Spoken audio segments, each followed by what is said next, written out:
Welcome back नाजरीन। पाकिस्तान तहरीक इंसाफ के secretary इत्तलात जनाब शेख वकास अकरम साहब हमारे साथ मौजूद हैं। शेख साहब अस्सलाम वालेकुम सर। जी वालेकुम सलाम सर सर। कैसे मिजाज है, खैरियत से आप, ठीक ठाक हैं? अल्लाह का शुक्र, वेरी काइंड सर सर। आज फिर इमरान खान साहब से वकला की और कुछ फैमिली की मुलाकातें एक्सपेक्टेड थी। दो अलीमा खानम साहिबा की और बाकी अमशीर खान जो है उनकी मुलाकात तो नहीं हो सकी, लेकिन एक पैगाम इमरान खान साहब का पहुंचा है एक वकील के तवस्सुत से, फैसल चौधरी साहब के तवस्सुत से, कि फॉर्म 47 की बहस एक साइड के ऊपर राइट नाउ पूरी कौम मोदी के खिलाफ यकजा है। सर इसको तहरीक इंसाफ की ऑफिशियल स्टेटमेंट समझा जाए, ऑन किया जाए? नहीं, फैसल चौधरी की किसी भी स्टेटमेंट को पाकिस्तान तहरीक इंसाफ की ऑफिशियल स्टेटमेंट नहीं समझा जा सकता, बिकॉज ये वो वकला है जो हमारी लिस्ट में नहीं भी होते और हर दफ़ा इनको जो इदारे और इस्टेब्लिशमेंट है खास उसके तहत जो है असल रेलेवेंट वकला को रिप्लेस करके इन लोगों को भेज देते हैं। ठीक हो गया सर, नंबर एक। नंबर दो, वहां पे कुछ और लोग भी मौजूद थे, गो के वो लिस्ट का हिस्सा नहीं थे मगर क्रेडिबल है। हम्म। मुझ तक ये बात पहुंची है, अभी दो तीन दोस्त हैं, वो हम सब वकला से जब तक एक एक से इसकी तस्दीक नहीं कर लेते जी। तब तक हम कोई भी स्टेटमेंट जो है उसको ऑफिशियल तस्वर नहीं करेंगे। अभी थोड़ी देर में एक दो वकला, उनमें एक वकील जो थे वो लिस्ट के मुताबिक थे, वो जो जहीर अब्बास हैं, वो ही hmm. Was in the list. Hmm. उनसे मेरा भी रब्ता नहीं हो रहा, बाकी चार से हो गया है। जैसे ही उनसे हो जाता है हम्म। इसकी तस्दीक होगी और फिर मैं खुद इसको इशू करूंगा जी। शेख साहब ये मामला स्टार्ट होता है इमरान खान साहब की रिहाई से आती है बात रसाई तक, and I am very sorry to use this word even. आज हमने देखा कि जिस तरह वहां पर कुछ खवातीन को पुलिस की जानिब से धक्के दिए गए, तहरीक इंसाफ के कारकुनान को पुश बैक किया गया। इट्स वेरी अनफॉर्चुनेट टू से, बट रुसवाई तक मामला आ गया। सर व्हाट नेक्स्ट, अगला लाहमल तहरीक इंसाफ का क्या होगा? देखें सर, जो कुछ ये हो रहा है ये तो फसाई हुकूमत की बेहयाई है कि कोर्ट ऑर्डर्स होने के बावजूद आपने देखा कि आज अलीमा बाजी जब वहां पे मौजूद थी तो हम्म। सात वकला ने कोर्ट ऑर्डर्स भी दिखाए उनको, हम्म। मगर पुलिस ने फिर भी जो है वो अपनी रिवायती बेहयाई जो है उसका मुजाहरा किया। हम्म। आपने सुना होगा कि अलीमा खान साहबा ने बार बार कहा कि क्या तुम्हें मरियम नवाज ने भेजा है, और मरियम नवाज हम्म। ने तुम्हें भेजा है। हम्म। यानी कि उन्होंने डायरेक्टली गवर्नमेंट को भी इसमें एक्यूज किया, और गवर्नमेंट ही है ये जो सब करवा रही है। आज तो उन्होंने कह दिया खुलेआम। हम्म। कहने का मकसद ये है कि अगला लाएमल पहला तो यही बनता है कि कंटेम्प्ट ऑफ कोर्ट में दोबारा जाएंगे, हम्म। दोबारा अदालती, अगर हम अदालती अहकामात का सहारा ले रहे हैं जो कि ले रहे हैं और उनको भी बार बार अदालती अहकामात दिखा रहे हैं, हम्म। तो पहला रिएक्शन कंटेम्प्ट ऑफ कोर्ट के अलावा कुछ भी नहीं है। सर माजी में तो उसके हमने बाद देखा कि जब भी इस तरह की कोई कार्रवाई हुआ करती थी, तहरीक इंसाफ स्टैब्लिशमेंट की तरफ उंगलियां उठाया करती थी, आज से गवर्नमेंट की तरफ। ये मेरी स्टेटमेंट तो नहीं है जी। हम्म। ये तो अलीमा खान साहबा का वहाँ का बयान है जो हम्म। कि अभी वीडियो की सूरत में चल रहा है। मैंने तो उनकी बात की है, तो मेरे ख्याल में आप ये उनसे पूछ सकते हैं। ऑब्वियसली मैं उनकी स्टेटमेंट तो चेंज नहीं कर सकता ऑफ जी। Course you can't sir, but as information secretary PTI, what do you think? मैं ये समझता हूँ जी कि बिल्कुल हुकूमत और इस्टेब्लिशमेंट जो है वो एक ही पेज पे है और मिल के हमारे साथ कर रहे हैं जो कुछ कर रहे हैं। Fair enough. सर फर्दर अभी ऑब्वियसली बॉर्डर की सिचुएशन हिंदुस्तान पाकिस्तान को लेकर मामलात थोड़ा एस्केलेट कर रहे हैं, बट तहरीक इंसाफ का ईद के बाद कोई प्रोटेस्ट का भी प्लान था। Is something going on sir? कुछ पाइपलाइन के अंदर चीजें हैं या वो अभी तक के लिए सारा कुछ पोस्टपोन हो गया हुआ है? सर देखें, बात यह है कि इमरान खान साहब के अहकामात के मुताबिक एक grand opposition alliance shape up होना था जिसकी जिम्मेदारी असद कैसर साहब के हवाले थी। हम्म। उन्होंने अपनी जान तोड़ कोशिश की, मगर अनफॉर्चुनेटली जैसे 26वीं तरमीम के लिए हमने कोशिशें की और मौलाना जो थे वो ना कन्विंस हो सके और गवर्नमेंट के साथ चले गए। हम्म। इस दफा भी काफी सारा टाइम और एफर्ट सर्व हुई हैं, मगर अनफॉर्चुनेटली इट्स सैड कि खान साहब जो चाहते थे कि अपोजिशन हम आवाज हो, हाँ। तो उस पे वो अपोजिशन अलायंस का हिस्सा बनने को तैयार नहीं है। बट वो कहते हैं इशू टू इशू चलेंगे, मतलब जेडी गल थोड़ी पसंद आई थोड़ा ना खलो जाएंगे, जेडी हुकूमत की पसंद आई हुकूमत ना खलो जाएंगे। Hmm. This is what he says. Hmm. बहरहाल दे आर इंडिपेंडेंट पार्टी है हमारे, तो हम तो क्या कोशिश ही कर सकते हैं। हम्म। हम फिर भी उनके साथ मिनिमम एंगेजमेंट जो है उसको नहीं छोड़ेंगे खान की डायरेक्शन के मुताबिक। हम्म। तो अब जबकि उन्होंने उनके अपने कंसर्न भी सारे दूर कर दिए थे और अब वो अपना वाज़ेह मौक़िफ़ दे चुके हैं, तो बस ठीक है। पार्टी के सेक्रेटरी जनरल का काम है कि वो मौक़िफ़ इस पे लाएअमल दें, और मैं भी आपकी तरह उस लाएअमल के उसमें इंतजार करूँ जैसे ही पार्टी सेक्रेटरी जनरल, चेयरमैन और पॉलिटिकल कमेटी वो कोई लायबल फाइनल करती है, बस ये सेक्रेटरी इंफॉर्मेशन मैं आपसे और सारी कौम से शेयर कर लूँगा। शेख साहब, मौलाना साहब की आपने बात की। मौलाना की रिसेंट एबीएन के ही एक टॉक शो में, अलीना शिगड़ी साहिबा के शो में, उन्होंने कहा कि इत्तेहाद तो हुकूमतों के हुआ करते हैं, ऑपोजिशन के इत्तेहाद नहीं हुआ करते। सो इसका मतलब तो क्लियर कट है कि मौलाना अपनी पॉलिटिक्स करेंगे, तहरीक इंसाफ अपनी पॉलिटिक्स करेगी।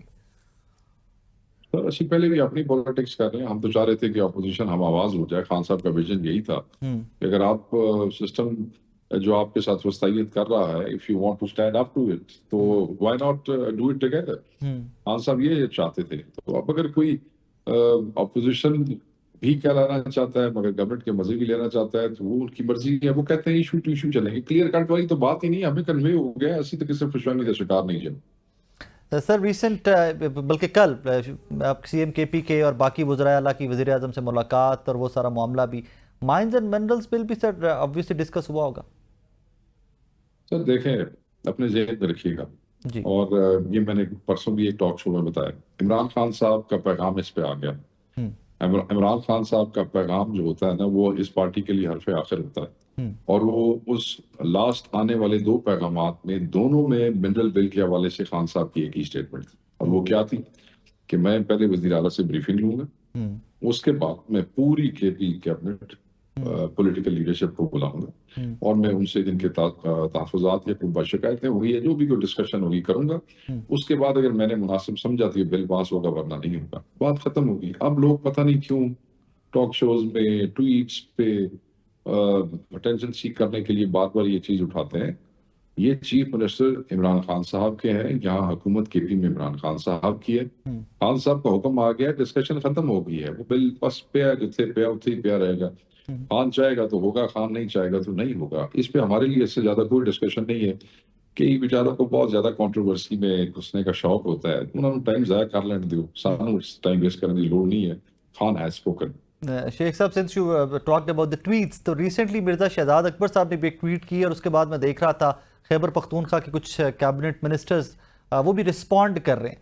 Sir, isn't Mirza Shahzad Akbar PTI, Shahbaz Gill PTI, isn't it one party? क्या शहजाद अकबर साहब ने क्या किया जी? उन्होंने भी ट्वीट किया हुआ था कि वज़ीर आला खैबर पख्तूनख्वा होते एक इतनी बड़ी पार्टी, 2/3 मेजॉरिटी, और इमरान खान साहब की रिहाई के लिए कुछ नहीं कर सके। और देखिए बिलावल नेहरू वाले इशू में सियासी इनिंग्स जीत गए हैं, हुकूमत को पुश बैक कर लिया उन्होंने, और इमरान खान साहब की रिहाई के लिए सीएम केपी के कुछ नहीं कर सके। सबका एहतराम है, और जो भी इमरान खान का मानने वाला है, मेरे लिए सबका एहतराम है।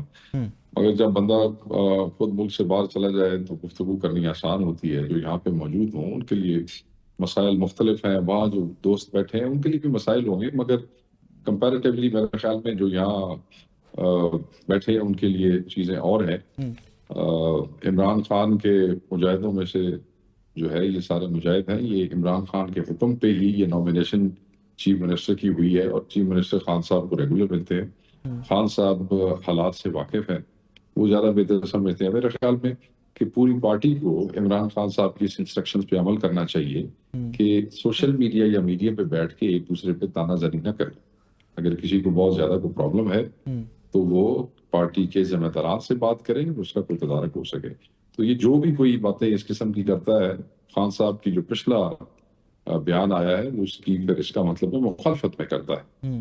तो ये राइट किसी के पास नहीं है कि वो जो है पार्टी के ऊपर, पार्टी का भी अपने आप को क्लेम करे और फिर पार्टी के जिम्मेदारान के ऊपर खामखा की। एक तो होता है ना जो जस्टिफाइड हो, एक तो होता है जिसकी बुनियाद कोई ना हो। बेबुनियाद किस्म की तनकीद, उसका तनकीद सबका राइट है, एवरीबॉडी डज इट, हम किसी को रोक नहीं सकते हैं। Fair enough. मगर आपके अगर एक्सेस हो जो कि पुराने लोगों की है, तो आप पूछ लिया करेंगे हकायक क्या। शेख साहब, ये भी फरमाइएगा, लास्टली 9th मई के केसेस भी कुछ सुप्रीम कोर्ट इधर उधर से कंक्लूड हो रहे हैं, और बाज़गश्त ये भी है कि बहुत सारे लोग नाअहल भी हो सकते हैं।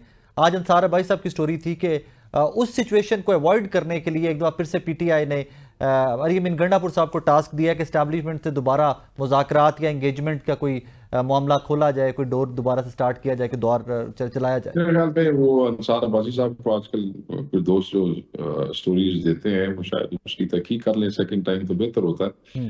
खान साहब का हुक्म आ गया था, आपको याद होगा लास्ट मैसेज में, कि मैंने अपनी जात के हवाले से मुज़ाकरात करने की ऑथराइजेशन किसी को नहीं दी है, and that includes Ali Amin Gandapur as well. तो बाहर वाली पार्टी वाले कौन होते हैं इस किस्म की ऑथराइजेशन देने वाले? हम्म। On record, officially, PTI is not in any negotiation with the establishment right now as we speak. Sheikh साहब, thank you very much for time sir. नाजरीन, जनाब शेख वकास अकरम साहब, सेक्रेटरी इत्तलात पाकिस्तान तहरीक इंसाफ हमारे साथ मौजूद थे, जहां पर उन्होंने अपनी पार्टी की पॉलिटिक्स डिस्कस की। वहीं पर कुछ मेन पॉइंट्स में एक बार फिर से दोहराना चाहूँगा इससे पहले कि मैं आपकी इजाज़त लूँ। पाकिस्तान तहरीक इंसाफ, नून लीग, हुकूमत, अपोजिशन, एस्टैब्लिशमेंट, हमारे इंटरनल हालात कुछ भी हों, लेकिन एक चीज़ तय है कि भारतीय जारहियत के खिलाफ पूरी की पूरी कौम मुत्तहिद खड़ी हुई है। उसमें पाकिस्तान तहरीक इंसाफ हो, पंजाब हो, खैबर पख्तूनख्वा हो, शहबाज शरीफ साहब हो या मुकैयद इमरान खान साहब हो। और मैं आज भी एक स्टेटमेंट को रिट्रेट करना चाहूँगा फैसल चौधरी साहब के तवस्सुस से जो हम तक पहुँची है कि हुकूमत के मामलात जो भी हों, इंटरनल पॉलिटिक्स जो भी हो, इमरान खान साहब ने भी इसी को रीअश्योर किया कि हिंदुस्तानी जारहियत के खिलाफ पूरी की पूरी कौम मुत्तहिद खड़ी है। यस, माइनर डिफरेंसेस अपने अपने ओपिनियन के, प्रैक्टिकल पॉलिटिक्स के, या कहीं पर ज़रा पुश बैक भी दीवार पर भी लगाया जा सकता है, लेकिन when it comes to Pakistan तो हम सब के सब एक हैं। जाते जाते एक बार फिर से पाकिस्तान जिंदाबाद, और हिंदुस्तान के लिए जाते जाते एक छोटा सा पैगाम कि हजूर वाला सोचिए ये कि आप लोग 125 करोड़ हैं, 25 करोड़ हम हैं, ये 150 करोड़ का खित्ता है। एक शख्स के जंगी जुनून के भेंट ये खित्ता नहीं चढ़ सकता। बहुत जी शऊर, बहुत पढ़े लिखे, बहुत पीस लवर, बहुत बेहतर बात करने वाले लोग इन दोनों ममालिक के अंदर मौजूद हैं। तो एक मोदी, एक बुचर ऑफ गुजरात की जुनून की इस इंतहा की ग़िज़ा आप क्यों बन रहे हैं? पाकिस्तान तो रेडी बैठा है, किसी किस्म का भी कोई मुहिम जोई की जाती है, किसी किस्म की भी कोई एग्रेशन दिखाई जाती है, तो we are there to respond and we are ready to respond. लेकिन आई थिंक वो तमाम लोग भी जो हिंदुस्तान में बैठे हुए हैं और कुछ अक्ल शऊर रखते हैं, उनको भी मोदी को कॉल आउट करना चाहिए। अपना बहुत सारा ख्याल रखिएगा, तो याद रखिएगा। अल्लाह हाफिज़।